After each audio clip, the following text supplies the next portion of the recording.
याद कीजिए जब आप पहली बार स्कूल गए थे तो आपको सबसे पहले कौन सा सबक सिखाया गया था। यकीनन आप 12 खड़ी या अल्फाबेट कहेंगे। हमारे पढ़ने लिखने की शुरुआत क ख ग या फिर ABCD सीखने से ही होती है। इन्हीं अक्षरों के व्यवस्थित समूह को वर्णमाला या अल्फाबेट कहा जाता है। यह पढ़ने सीखने की प्रारंभिक अवस्था होती है जिसे अक्षर ज्ञान कहा जाता है। हमारे अक्षर ज्ञान की शुरुआत तो वर्णमाला से होती है, मगर क्या आप जानते हैं कि वर्णमाला की शुरुआत कब और कैसे हुई? आखिर पहली वर्णमाला किस भाषा में बनी होगी और इसे किन लोगों ने बनाया होगा?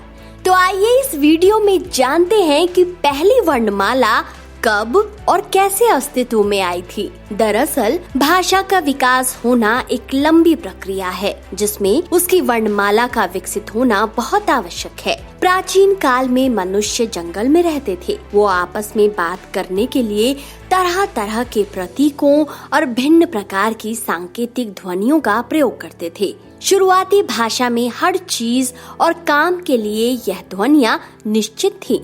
समय के साथ इन ध्वनियों के आधार पर वर्णमाला का विकास हुआ। फिर हर वस्तु और काम के लिए शब्द बने और धीरे धीरे भाषा बनी। तो कब बनी पहली वर्णमाला?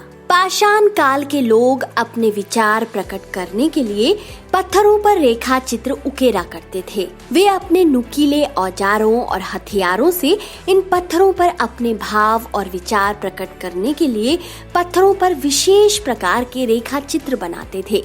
इसे पिक्टोग्राफ कहा जाता है।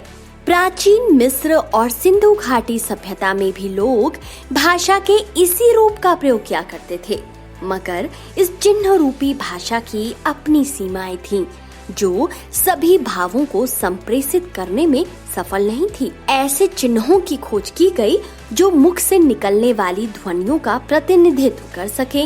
मुख से निकलने वाली इन ध्वनियों के आधार पर इन चिन्हों के भिन्न भिन्न समूह बनाए गए। इन्हीं को अक्षर और इसके व्यवस्थित रूप को वर्णमाला कहा जाता है। वर्णों की इस व्यवस्था का सबसे पहला प्रयोग आज से लगभग 3500 वर्ष पूर्व भूमध्य सागर के पूर्व में रहने वाले फोनेशियंस ने किया था। इस आधार पर कहा जा सकता है कि फोनेशियंस लोगों द्वारा ही दुनिया की पहली वर्णमाला का आविष्कार किया गया था। इसके बाद यूनान और रोम ने अपनी अपनी वर्णमालाएं विकसित की। इन्हें फोनेशियन लिपि के आधार पर कुछ सुधार के साथ विकसित किया गया था। अंग्रेजी का अल्फाबेटिक रोमन भाषा के ही 2 शब्दों अल्फा और बीटा को मिलाकर बना है। दोस्तों, अब आप जान गए हैं कि कब और कैसे अस्तित्व में आई पहली वर्णमाला। तो इस जानकारी को अपने तक न रखें, अपने दोस्तों में खूब शेयर करें और अगर वीडियो पसंद आया है तो लाइक करें।